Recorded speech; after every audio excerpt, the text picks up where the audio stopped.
Hello everyone, it's Dove again. So I am back out here in the Suboverland with a little woodworking update.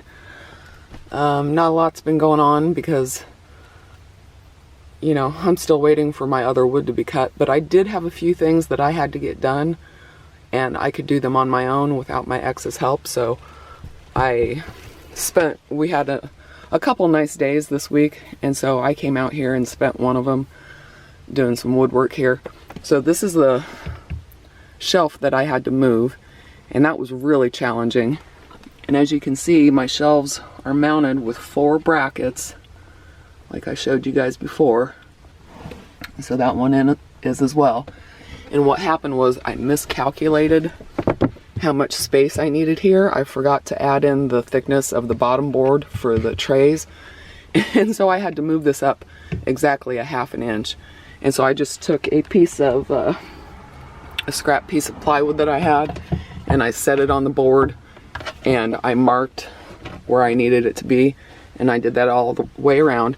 And then I came under here and took the screws out of the sides on all those brackets, and then I just basically, this is a really tight fit anyway, so I kind of had to pound it up and to where it would meet those pencil marks that I made.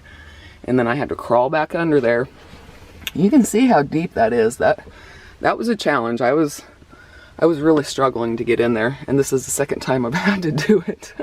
Because I put all these in myself. You know, my ex helped me the first time, but basically he was just watching me. And I did most of the work on these shelves. I'm sorry my camera's not wanting to focus. So yeah, I got that moved up a ½ inch. Let's see if it'll focus on this. Hello, camera. Focus. So anyways, for these bins, I'm really sorry, you guys. This camera is just not very good with focusing.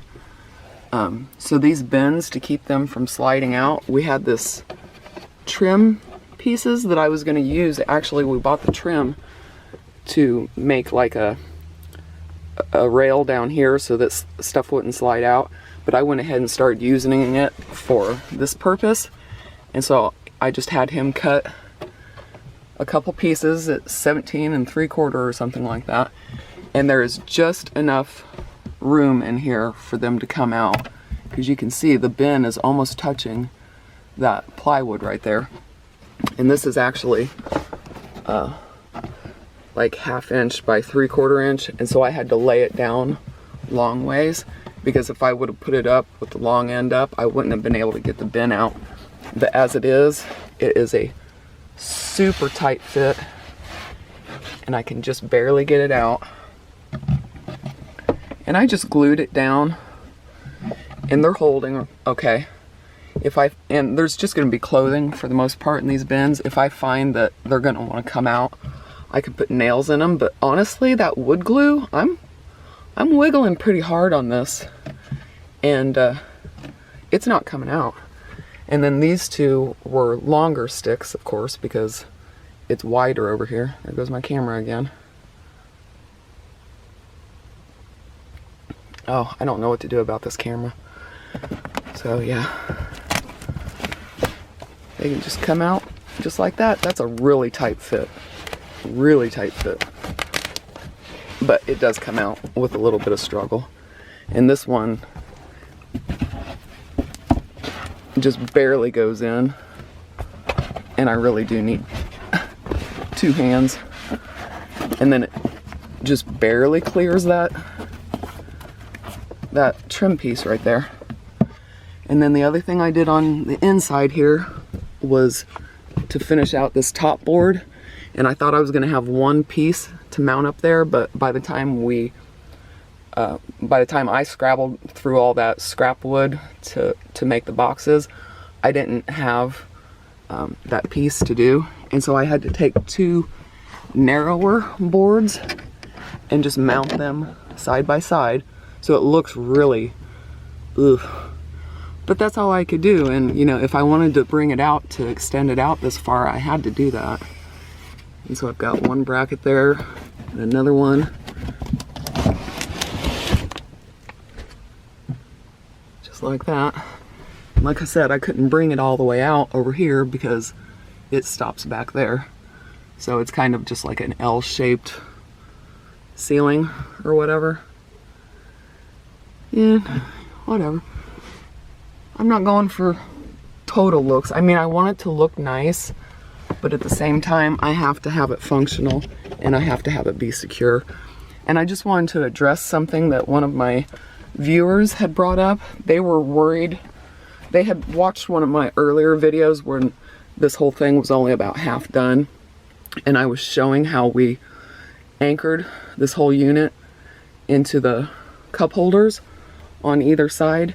And this person was concerned that, you know, God forbid my vehicle flip upside down or something, and, you know, they were worried about up and down movement, because it's not moving anywhere front to back.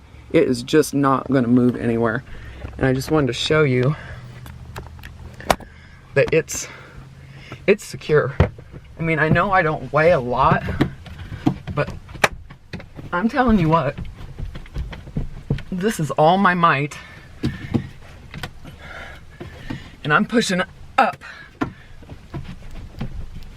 as much as I can, and I literally cannot feel it move even a quarter of an inch. It is not going anywhere unless I disassemble this whole entire unit. It's not going anywhere, and it's just really tight in there. You couldn't have gotten a tighter fit. And I'm literally touching the ceiling over here on the sides in some areas. Sorry, now I'm out of breath. So it's not going anywhere. It's very, very, very secure in here, and I'm not worried about any of this, you know, being an issue at any point, even if I wasn't in a major accident, which hope to never be. And I kind of think for this drawer, I still want to put a lock on it, but I wanted to show you, because he made this drawer with it's a little bit thicker plywood that he had gifted to me. It's so tight in here that it's just not. I've driven around for a couple weeks like this, and it has not flown open. Now I've been loosening it up, and I was actually taking the drawer out. I was trying to take the drawer out because I'm gonna have to drill some stuff into the side here, and so that did loosen it up. So eventually I'll have to get a lock on that, but so far it hasn't flown open. And then the last thing I did for woodworking was back here in the back, and this is the shelf that I had him cut, and I brought it out here and installed it by myself. And the height that I installed it at was based off of these glass jars, and I went ahead and wrapped them all. I've got 9, actually I have a bunch of these, but only 9 of them will fit in here. And so I wrapped them with this grippy shelf liner stuff, and I also put a piece down here on the bottom all the way to the back. It's covering up those brackets back there, and I can get 3 wide and 3 deep. And normally when I was spacing all these different shelves, I would put 1 piece of plywood in on top of whatever is going to be stored in here, and that would be my spacer. But for here, because my hands are kind of big, I actually had to use 2 pieces of plywood, and I just set it in on top of these jars, and then I put this in on top of that, and that's how I was able to go through and make the marks to show me where I needed to mount this. And then again, I've just got it mounted with 4 of these corner brackets here, and it's nice and flush here and right here. And I even have a little bit of room here on the side. I could probably get, like, you know, I have a thick cutting board or something. I don't know if that'll fit or not, but I could probably fit something in there, a cookie sheet or something, you know. And then I'm just gonna have that webbing spanning across to keep them held in. Sorry, I'm getting choked up. I got something in my throat. So I only have 4 of them out here now. That's what came in the box. All the others are still in the garage, but they won't bang against each other, and they'll be nice and secure, and I can just grab it, reach in and grab one out. And it's going to be a pain in the butt to get to the ones in the back, but the ones in the back are going to be things that I don't have to get to every day, so that's okay. Alrighty, that is about it for this one. I still have to bring my refrigerator out here and figure out how to anchor it down. I still don't know how I'm going to tie it down to the floor, so that's something else I'm going to have to get done. There's my new flag that you saw in the last update, which was done just 20 minutes ago. Alright, you guys, I will talk to you again later. Bye.